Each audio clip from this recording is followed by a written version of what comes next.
Hello and welcome to this week's episode of Dadas Show, coming to you from Best Western Hotel in Upper Hill here in Nairobi. I'm your host, Ashiko Mbune. Now, Dadas Show aspires to promote the spirit of sisterhood and solidarity amongst Kenyan women. And we do this by creating an open and safe platform for women of all creeds from diverse backgrounds to be able to discuss issues affecting their life, their career, their family lives, their health, and everything ascertaining to their life. We also spend time this month to acknowledge individuals and organizations that are actually playing a part in the fight against breast cancer. Now, you may be sitting there wondering to yourself, how do I do this? How do I get involved? Do I have what it takes? How can I make an impact? What do I do? And of course, the answer is very, very clear. Today, the proof is in the pudding. Today, I'm joined by a group of women. Actually, I'm joined by fantastic individuals who, in their own one way or another, are making an impact on the lives of those who are affected with breast cancer, which goes to show us that sometimes you do not necessarily need to have deep silver-laced pockets to be able to make an impact. All you need is innovation, compassion, and a little bit of creativity. As always, we welcome you at home to join us across all our social media platforms at KBC Channel 1. You can also reach me directly at Ashiko, the host, across all social media platforms. Now, before we get into this week's conversation, let's take a look at the following feature.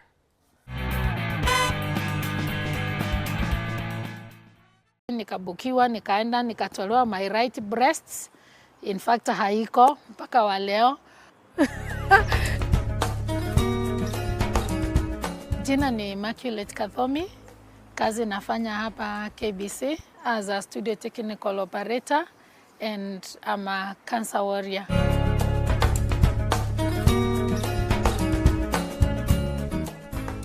Towards the end of 2013, I just developed a lump kwa my right breast. Sikuwa nakaelewa. But after 1 week, kakitu kalikuwa kakamegro kiasi. So now nikakuwa curious. Nikajiuliza, what is not happening?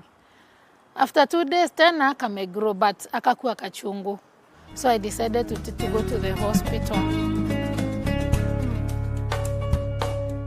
UFNA wanatoa kamaji ndani, ni kama kudungwa na kashindano hivi, wanatoa maji ndani, kanaenda kanapimwa.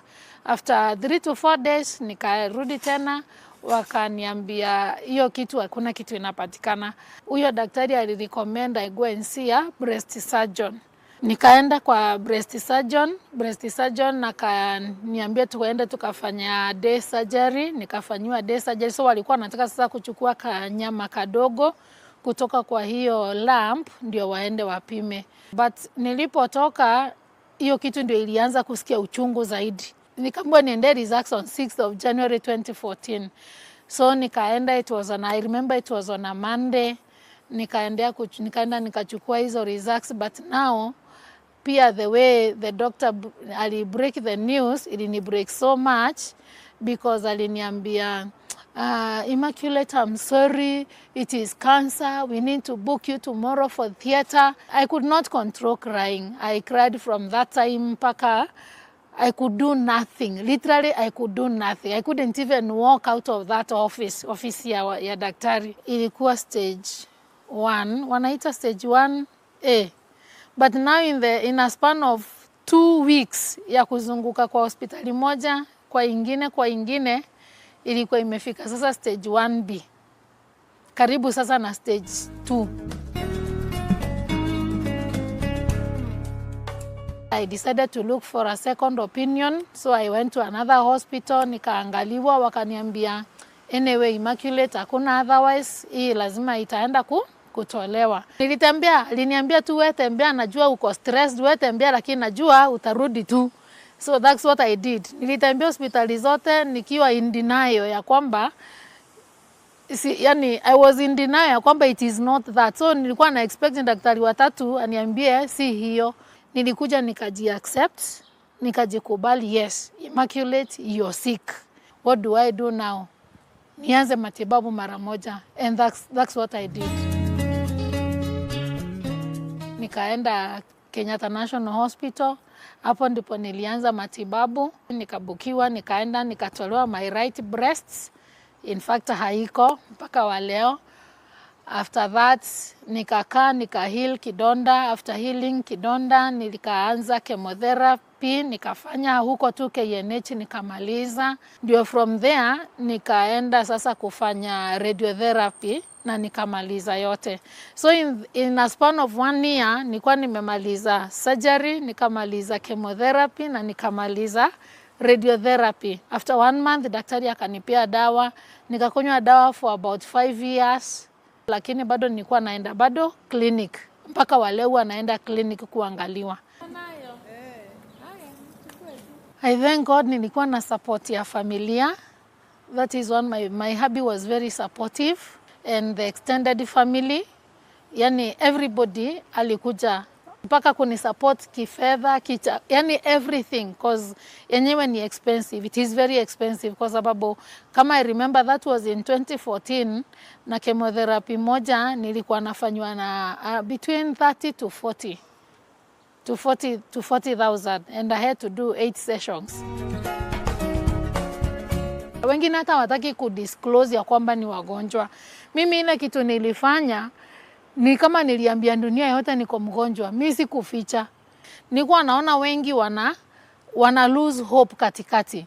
Do you know mimi ndio nilikuwa na wa encourage kwa sababu mimi nishajikubali. I was very strong mpaka nilikuwa nimenona. Hapo ndipo niona ukweli si ati kansa ni kifo. Ni bora tu inaanza kwa akili yako. Ukishakubali ya kwamba uko mgonjwa, matibabu uanze, na ukubali unaanza matibabu, unapata kupona. The society saa ingine si mzuri na ni mzuri. Nakumbuka there is one mwenye alikuja kuniangalia akaenda kuambia wengine majirani, vile nimepata ima. Unajua sasa saa ingine unawekwa kemo, ukiwekwa kemo hiyo siku yenye umewekwa, saa ingine ilikuwa inakuweka chini. Kama mimi ilikuwa inaniweka chini, alafu the following day ninaamka. Nakumbuka mmoja alienda kaambia wengine, huyu enyewe ni masiku tu tunampea. October being a breast cancer month, ningewaambia women wasiogope, na ningewaomba sana wamama na wanawake, mtu ajikubali tu jinsi alivyo. Ukisikia kama kuna kakitu unasikia kwa titi lako na unasikia kako foreign, kakitu foreign, jaribu tu uende hospitali. Na si lazima ungoje kusikia kwa kakitu. Ni vizuri kwenda kila wakati, kama ni every year angalau unaangaliwa na daktari. Na ukishapimwa uonekane iko, usifikirie ni mwisho wa dunia. Kuna matibabu iko, na ukianza matibabu mapema utapata kupona.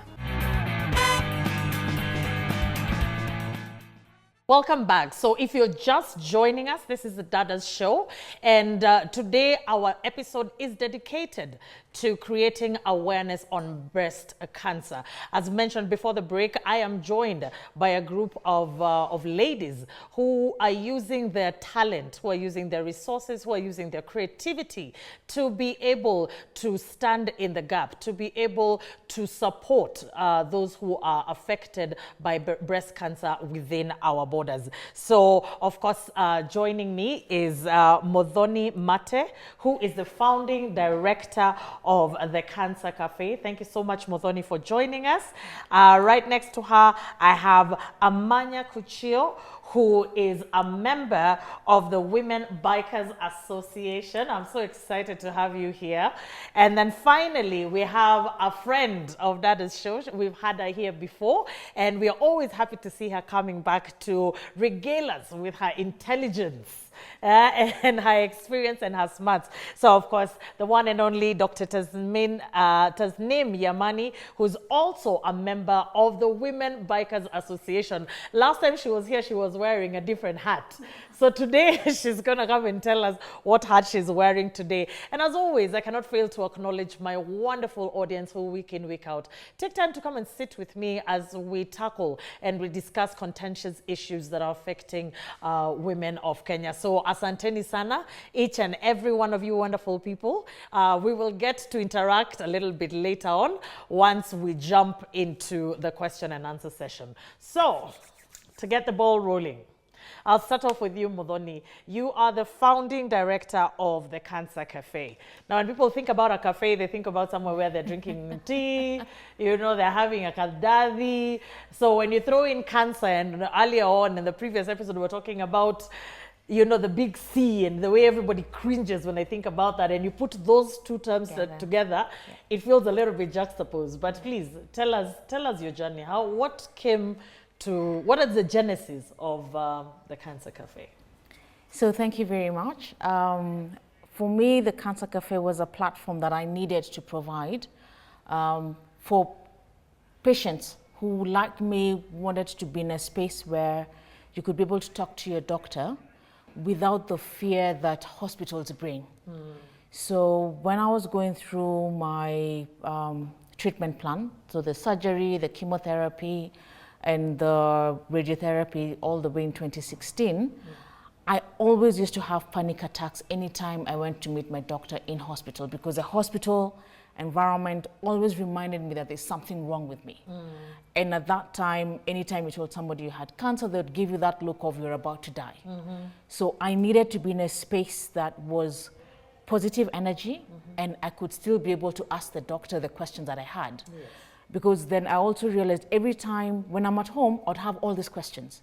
The minute I walk into hospital, all those questions disappear. Smell the spirit, and you're smelling the chemo and everything. You just forget every question that you had. Only for you to go home and your family members are asking for answers and you don't have the answers to the questions you had. And it started off as a joke where we would sit down with my doctor, have a cup of tea, and it was more of a friend to friend kind of conversation. And the fact that it was out of hospital in a cafe, my family members were able to also sit, have a cup of tea, and also get the answers directly. Because there are no limitations as to how many people can be inside the doctor's room. So once I was done with my treatment, then it was suggested by one of my siblings.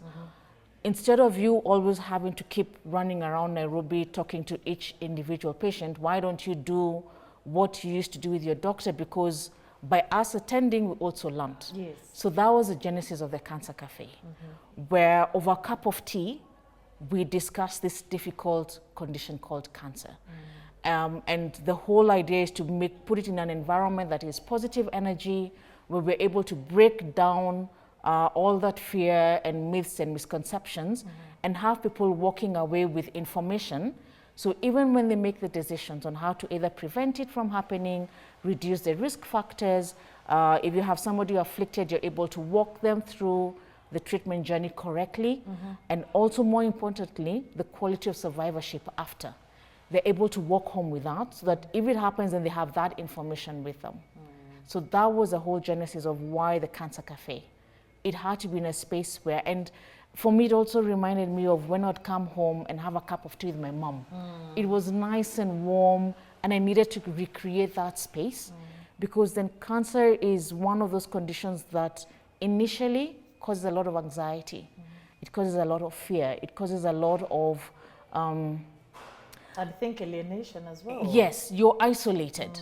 So how then do you bring in your family members to have those difficult conversations? How do you bring in friends who want to ask you as a patient, what do you want us to do, but they don't know how to approach you because they think you're fragile?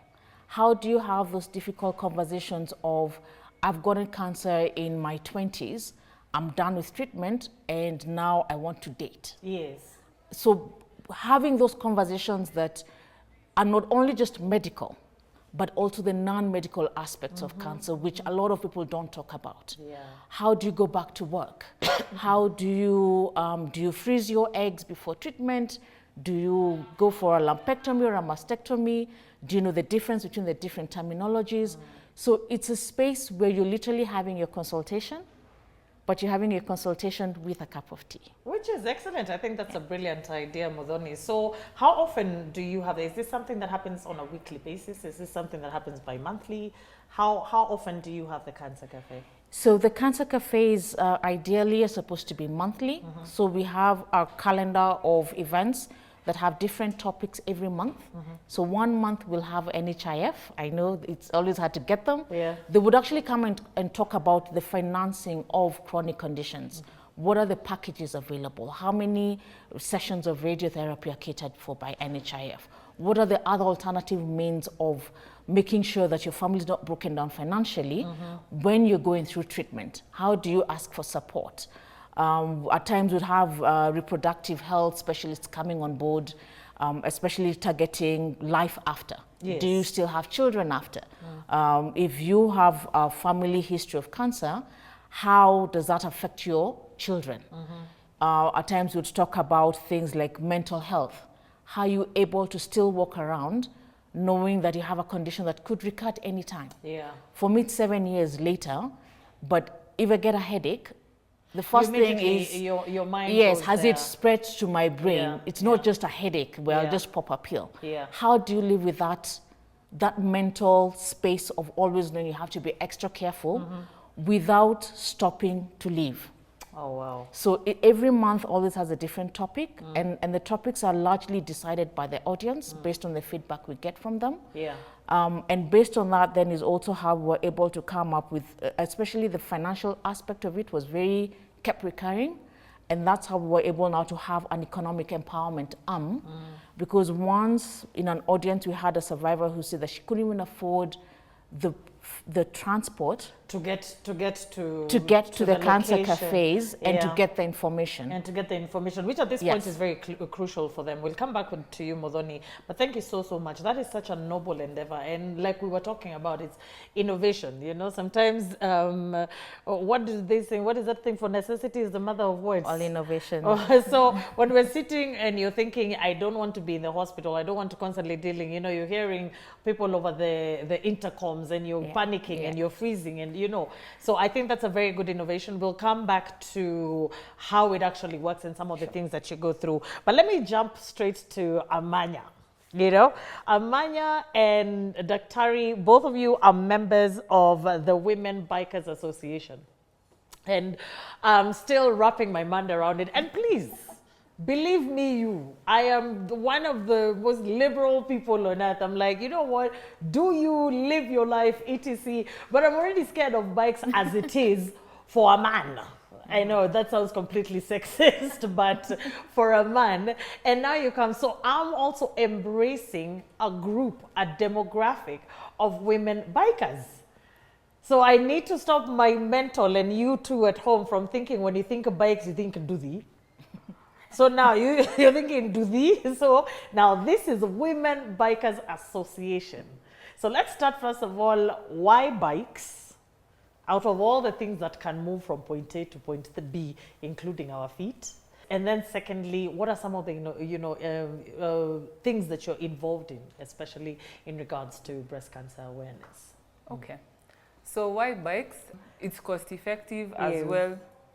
We know Nairobi, the traffic is insane. Yes, yeah. Most people start with being commuter bikers, like getting from home to work. When I started riding, I was living in Kiserian and I was working in Westlands. So I'd be on the road 5 to 6 hours a day in traffic. And I know that for a fact. I was also residing on that side. I know that for a fact. Yes, so 5 to 6 hours. I needed to find a way to, I'm a mother, so I needed to find a way to get home in time to help with homework and school prep in the morning, all that. So I started riding, and then I realized that there's more to riding than just riding, going to work. You know, people are traveling across the country, across the world. We have some good friends of ours who traveled across Africa and the States as well. South America, yes. Actually, their trip was cut short because of COVID, the restrictions. But basically, I realized you can do so much. Then there was this whole community that, of course, you don't know about until you start riding. Absolutely. So we have what we call, apart from the clubs, like WBA is a club, but we have what we call Nyumba Kumis. These are neighborhood groups of like the riders who live in a particular area. So we have Nyumba Kumis in every place. So like Watua, Rongai, Kiserian, we have a Nyumba Kumi, Ngong. The guys who live on Ngong Road, Kilimani, Lavington, Kileleshwa, Outer Ring, everywhere. We have a group for the people who live there. So we offer, you know, support in terms of the knowledge, skills that people need to have while they're on the road. It's an opportunity for people to also just hang out, to meet, to kule nyamchom, you know, just be easy and just offer that support for, you know, Kenyans have not really embraced biking per se. So there are things that only we, being on the road, understand that someone who's in a matatu or who's driving would never get. Or seated on this seat right here would just not understand completely. Yes. The adrenaline, the freedom, the word, I mean, it's just going, whoo. But then again, the fact that it's women, so for me, if it's women, and if I hear, oh, the women doing this, the women doing this, I'm there, guns blazing. So now here you are, you're a woman. Of course, I have the t-shirt written, anything you can do, I can do better. I mean, I get that. And then, of course, but then there are the things that are physical limitations, you know, nature versus nurture, you know. So here we are, and you're women, you're in an organization, and now you're using what you like doing for a worthy cause. Tell me about that. Okay, so part of the reason that WBA and all the other women clubs were formed is because as bikers, there are things that we generally experience on the road, but then there are things that are specific to women. So like, how do I put on makeup and still put on my gear? My helmet. Unajua nisifike kwenye na nimefika alafu nikitoa helmet wig pia inatoka. You know, you know, things like that.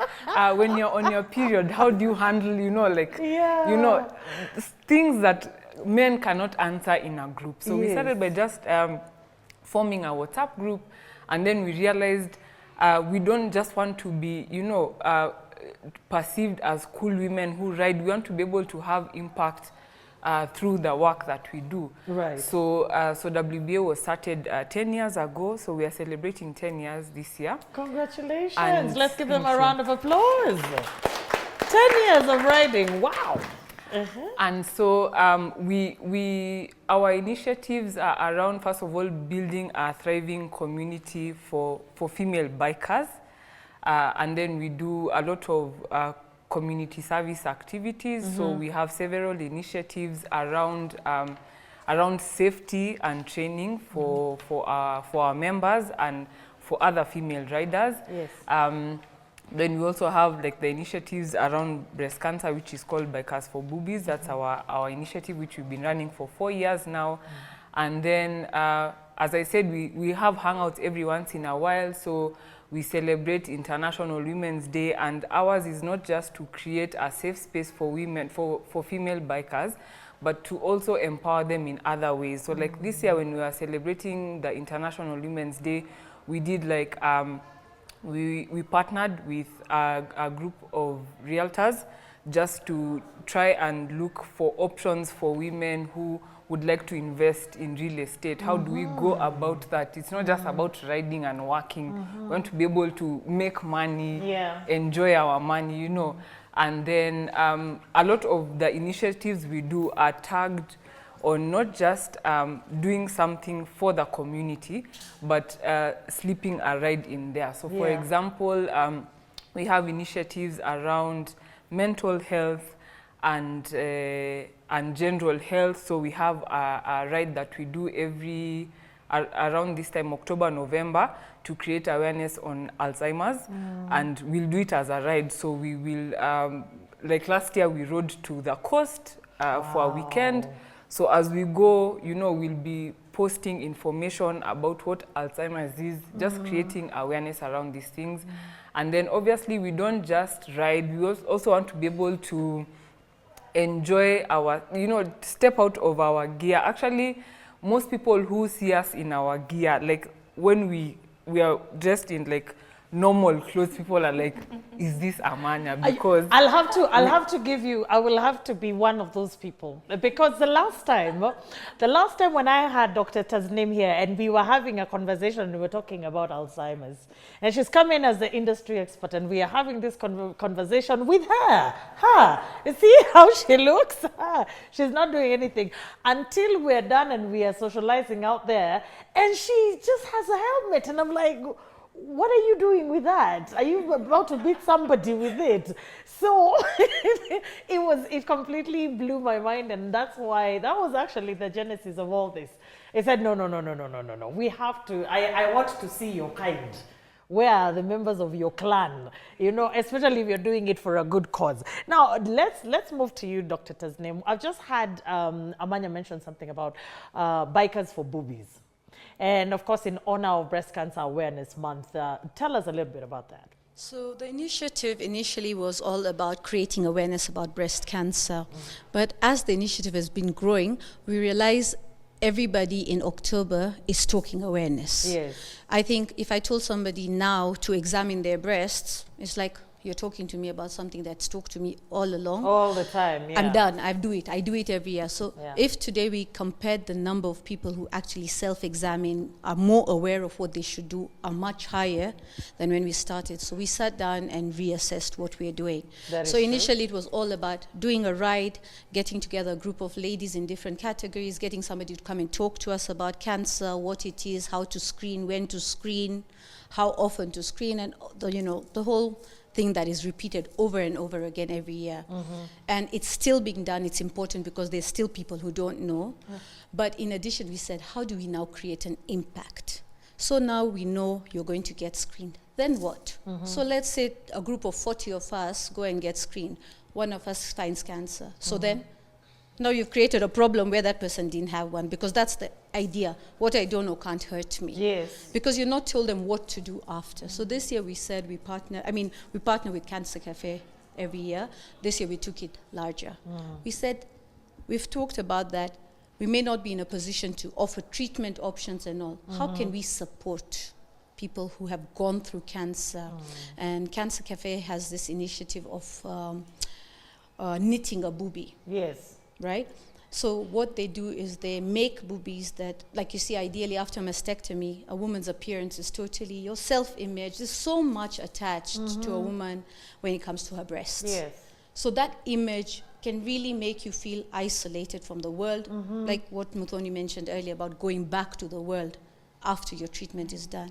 So people get prostheses, but those are not exactly pocket friendly. Of And it's course. not the average Kenyan that can go and say, I'm going to go and cough up a couple of thousands to have a boob, because ideally And then it will be a fake one. And a then fake they'll boob, be like, and "It's then a there'll fake be one." that, should I put food on my table? Should I look buy for a a job, or boob. should I go and find something to make it look like I have a boob that I don't really have? Yeah. Right? So Cancer Cafe came up with these knitted boobies that are for just about 1,000 each boobie. Wow. And that has also created an avenue for the people knitting them to Yeah. earn generation. These are make cancer some survivors money, doing yes. it. So because they had no work, this became the new way of life. Wow. So we partnered this year with also male bikers. And this is the support we say as a community of bikers. Bikers understand bikers. So we tend to, as much as we're women bikers, when it comes down to it, we find men joining us to support our causes, and likewise. Because it's about being on the two wheels that we share in common. Yeah. So the idea of men joining in helps us help them support people they may know going through something like this as well. So it's bringing a much wider aspect to this, things that don't understand. Because even as women, when you're going through this, you're wondering, is my husband understanding what I'm going through? Does he get it? And maybe he does, but he doesn't know what to do. How do I support you? I mean, I can tell you it's fine, but for me it's, yeah, for you it's fine, but for me it's not. How do you? So the men joining in helps them get that connection in as well. So those are the avenues we created this year. We raised funds through sponsors. We rallied for sponsorship, took funds back to Cancer Cafe for them to now be able to reach more people who, like she said, may not be able to come even for the cafe, may not be able to afford during chemotherapy, a blanket to warm themselves, because it's quite trying when you're going through chemo. You get dehydrated, don't have a bottle, so you're drinking a glass of water and then you don't know what to do. So trying to reach the underprivileged people in giving the support after they know they have cancer. Wow. Thank you so much. I mean, that's commendable. Like, seriously, that is. I mean, I believe that initiative deserves a round of applause. Aside from that, what are some of the challenges, Muthoni, that have been presented your way during a Cancer Cafe? So it's interesting that you've asked that question, because it's a question we always keep asking, especially between patients and survivors. And most of the biggest challenge that actually comes in are two things. The financial aspect is huge, because then you're having a situation where a parent needs to figure out, do I buy food or do I take myself to hospital? How do I continue living when I can't work anymore? Yes. I still have to buy medication, I still have to run a household. The other thing that is also quite huge is just the acceptability of you being a person living with a condition. How does society take you up? The minute I always have this joke, the minute I sit and say, oh, hey, I have a cancer condition, people literally just, two things. They'll either take off, or they'll awkwardly be, hi. It becomes so strange, almost yes, yes. Someone does not know whether to run away from you or to hug you. And that's why I don't like being tagged as a survivor. Because the same way, the minute you put a tag like that, then that's what I become. I stop becoming a scientist, I stop becoming a mother, I stop becoming a wife, I stop becoming a sister. I am this condition. And I always tag it back and say to people, if you're not going to call a malaria survivor, why do you want to call me? Why? I mean, I just went through a condition. It's a disease like any other. It's tougher. It has a higher mortality rate, but it's a disease. Now, the minute community is able to accept you back and take you as you are, then it builds that confidence. But for you to be able to build that confidence, that's the challenge that you need to overcome. How are you able to still walk around and still be your feminine self so that you feel that you're still lovable? How do you still go back to work without wearing a very heavy sweater in the middle of January heat? Because then you're trying to hide that you're imbalanced. You'll end up finding there's some patients who have one breast cut off instead of both. So even when you wear clothes, they're hanging. So you're not even confident about yourself as a person. You don't know, if you have a double mastectomy, am I male because I'm flat-chested? Am I female? Where exactly am I? So you're already dealing with the mental issue of identity crisis. So what the Cancer Cafe does is just bring, one, people together for them to know that this is not a unique problem.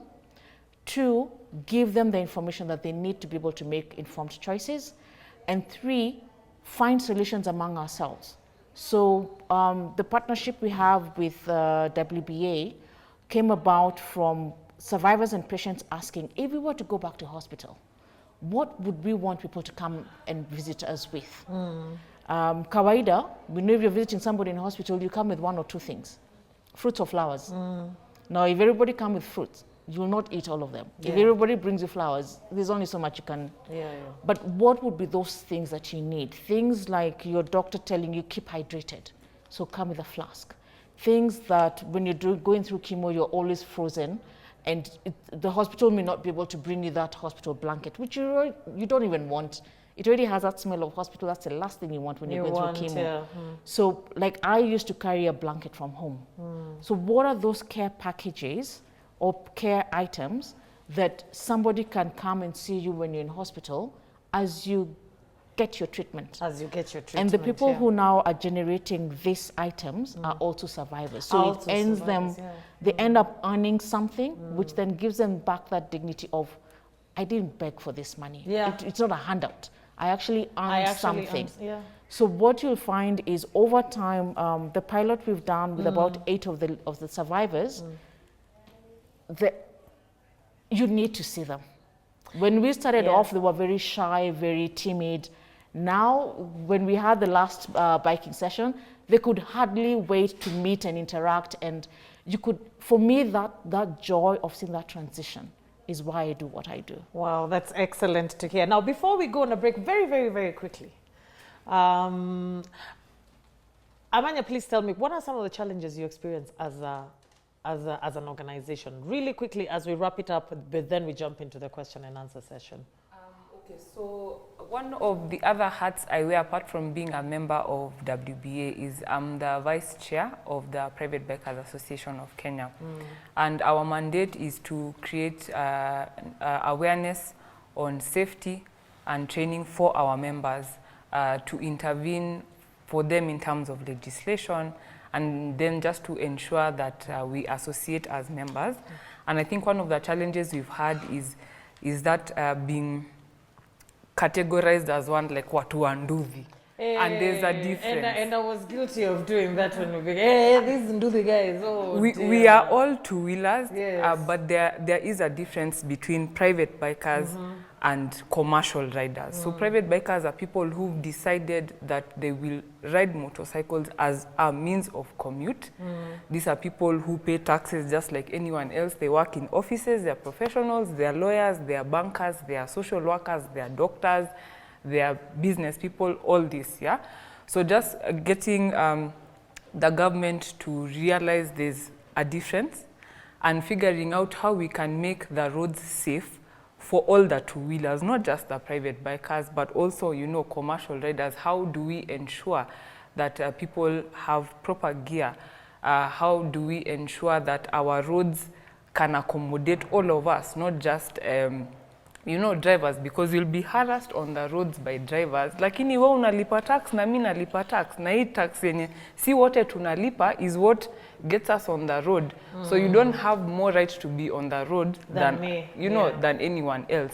So just getting that recognition, creating awareness amongst the general public as well on just things biking. So you see the way now my family will drive around, being more cautious of bikers is different, is more different than the way it was before I started driving. Because this could be Amanya, this could be Tasnim, it could be anyone that you are hitting. It literally could be anyone. So these are mothers, their friends, their brothers, their sisters, their daughters, their sons to people.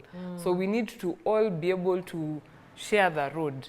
And there's enough space for everyone to get wherever they are going. So just creating awareness around, we are here, we are not going anywhere, we are growing, so you better accept that we are here. Let's figure out how we'll coexist.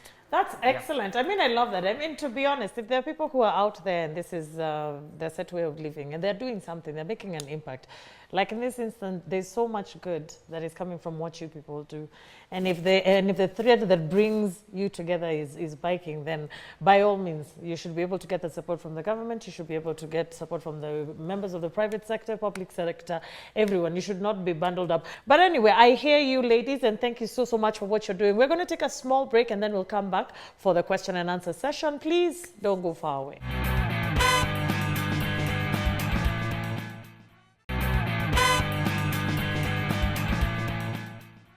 Welcome back to the second part of Dadas show this week, and our topic of discussion is creating awareness around breast cancer. And of course, we are joined by individuals and organizations that are playing their part in the fight against breast cancer. It could be through supporting, it could be through psychosocial support.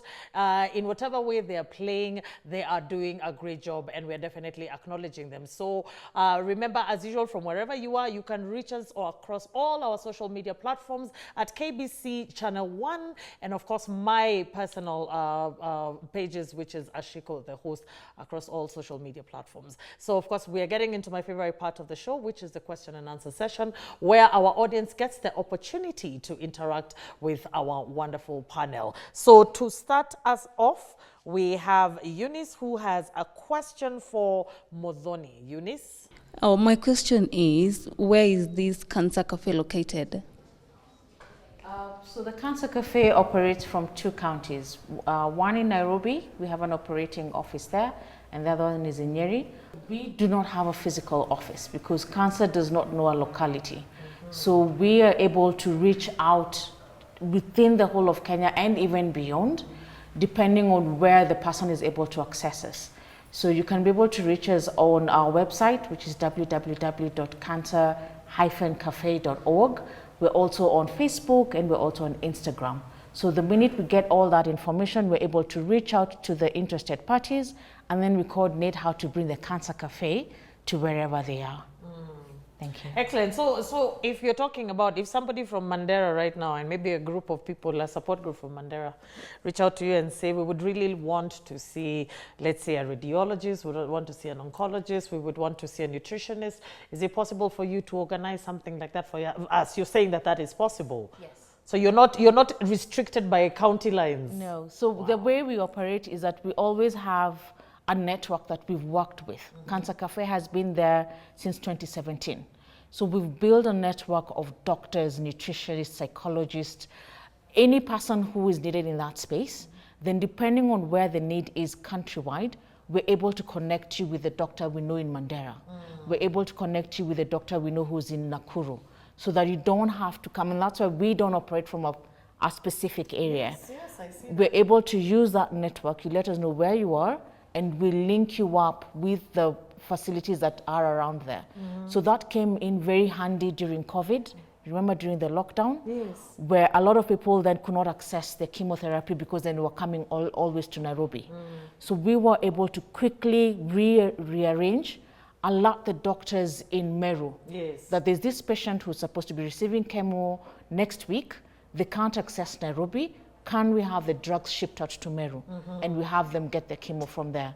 So it's a whole network that we work with, depending on where the need is. Thank you so much, Modon. And again, wow, that is definitely a noble venture.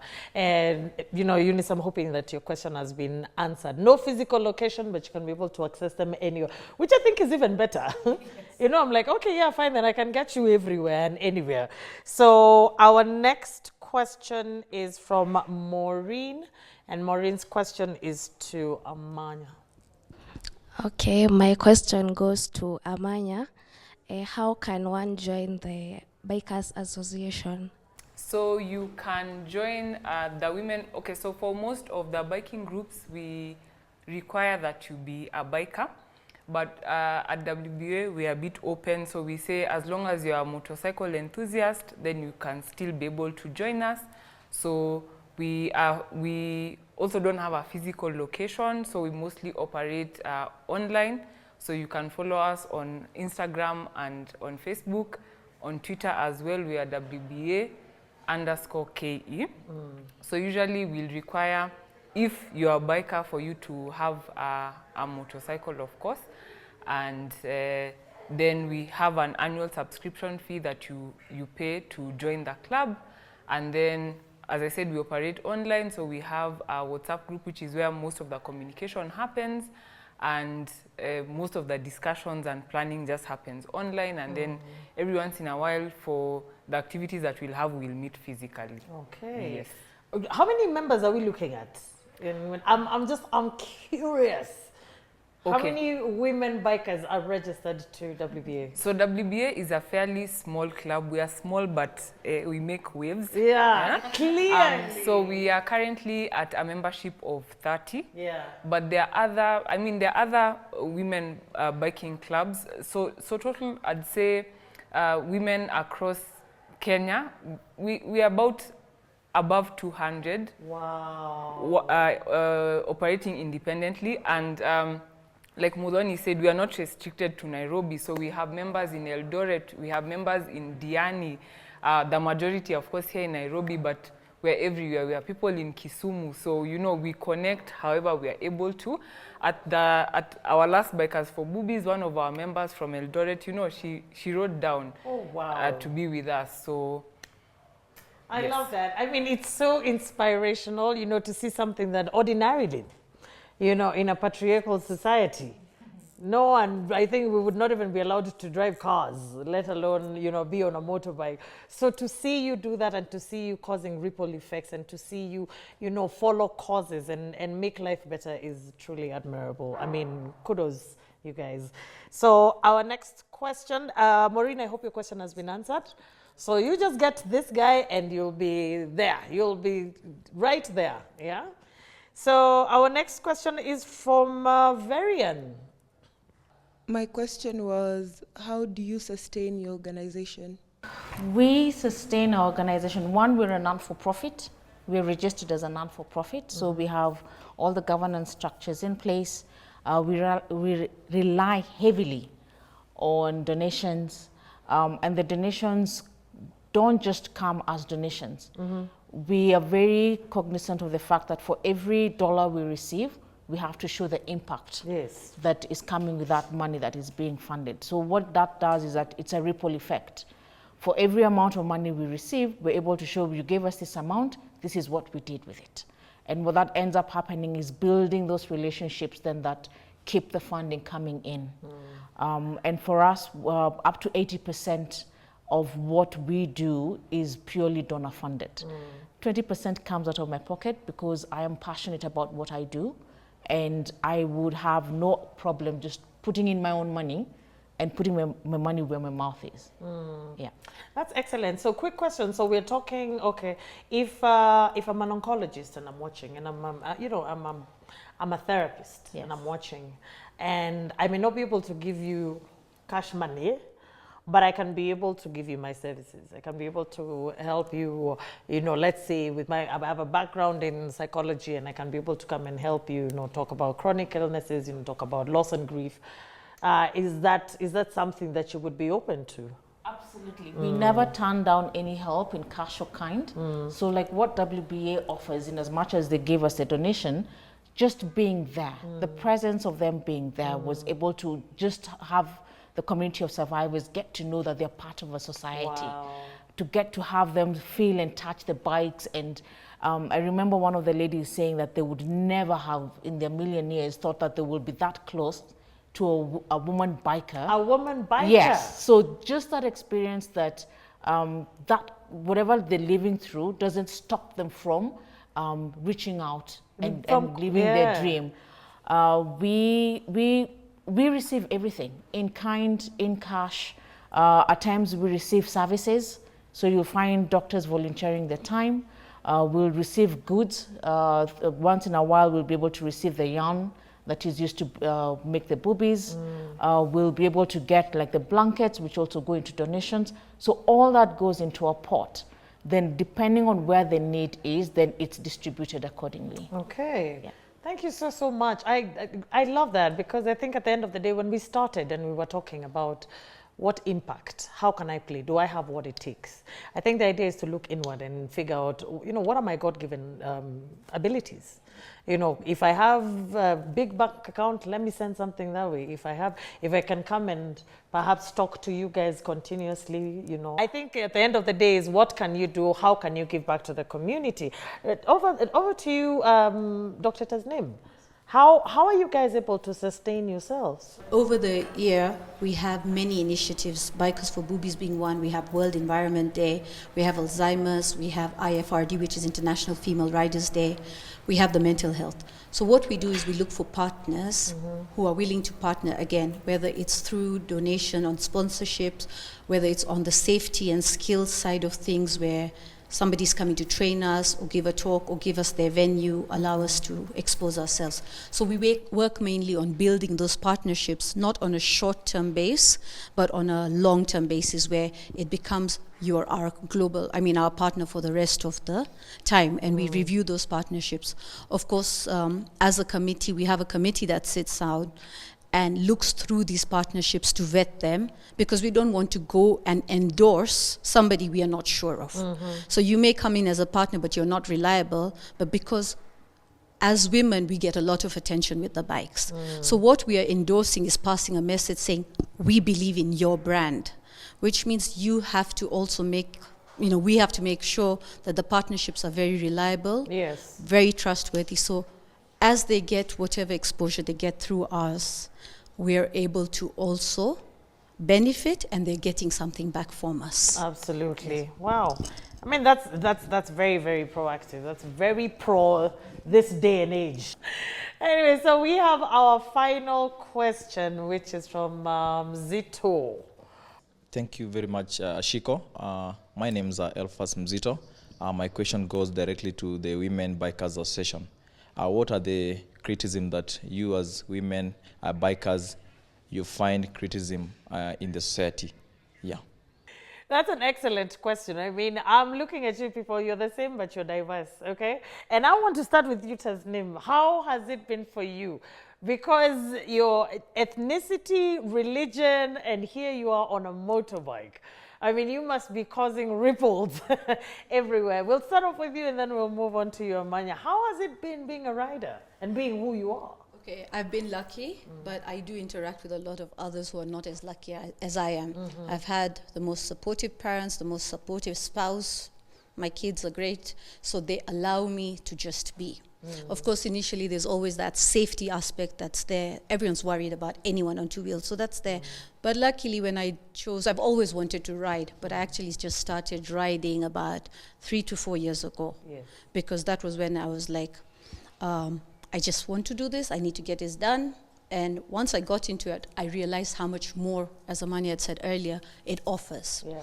But on the ethnic, cultural side of things, there are a lot of women that come to me on the side and like, we wish we could, we wish we could. I'm like, you can. Then they're like, no, my husband won't allow it, or my parents won't. I'll be thrown out of the house. You know, those are the common things that I've been told. If I bring a bike here, it's me or the bike kind of thing. And it's sad that we live in that space, because it's not about trying to match with a man or not. This is about us on an individual level. We love our bikes. We want to ride, not because we want the attention. Yes, the attention's great when it gives us something to give back. So when the attention is there and it's giving back, it's great. But otherwise, we generally ride for ourselves. Absolutely. So the cultural side is also getting bullied on the bike, or being asked, I mean, don't you make your husband feel less of a man if you're riding and he's not? I mean, if he wants to ride and he enjoys it, we'll ride together. But if it's not his hobby, why should it make him feel any less? So those are some of the backlashes on my side. And also, when you're on the road, you're going to get whistled at, you're going to get, you know, when they realize you're a woman, either they'll be happy to see you or they'll start bullying you. It can go either way. So we get both sides of it. There'll be some who will give you a high five, or, you know, just reach out to let you, encourage you. And then there'll be those on the road who will come to start pushing you off the road because you're a female biker. So, I mean, we just have to take it in stride, because when we're on the bike, the main thing is stay safe, keep your calm. Just remember, you're the one on the two wheels. The one in the car can't get hurt. Yeah. So you just have to shun some of these things. And the societal expectations of women, I think it's just to break that part and say, it's not about being out there because a man can do it. It's just because it gives us the freedom to just be. There you had it. There it is. And I love it. I love it. You're doing it for you. I absolutely love it. Amanya, how has it been for you? So I'll add on to what Tasnim has said. I think we emphasize on creating awareness because there are still so many people who don't imagine that there are females on the road. So one of the things she said, you know, you can be harassed. So I had a scenario where, you know, female guards are the ones who are supposed to check female whoever. Yes. So this guy stopped me, and before I could talk or open my helmet, he was there. Ameanza. And I was like, yo, relax, you know, and he was really like... I think both of us face this one, is the sexualization of being a woman biker. Yeah. I think that's the biggest one, where just because you're a woman on a bike, you're labeled in a certain way. Not realizing we are mothers, we are professionals, we are wives, we are daughters. So sometimes it can get out of hand, where just because you ride a bike, you must be a certain type of person. We always emphasize on ensuring that you have proper training. There are many driving schools, but we have training schools that are geared specifically for bikers, and ensuring that we are properly geared on the roads, just that, you know, ensuring that it's safe for anyone to get onto the road. Anyone can ride. It doesn't matter how old you are. We have women who are above 60 who are riding. Wow. We have children who are below 18 who are riding, but they don't ride on the roads. Yeah. Absolutely. And you can actually be able to make an impact while you're at it. So we've come to the end of today's very exciting, for me it was extremely exciting, and it is definitely the second part of our breast cancer awareness episodes.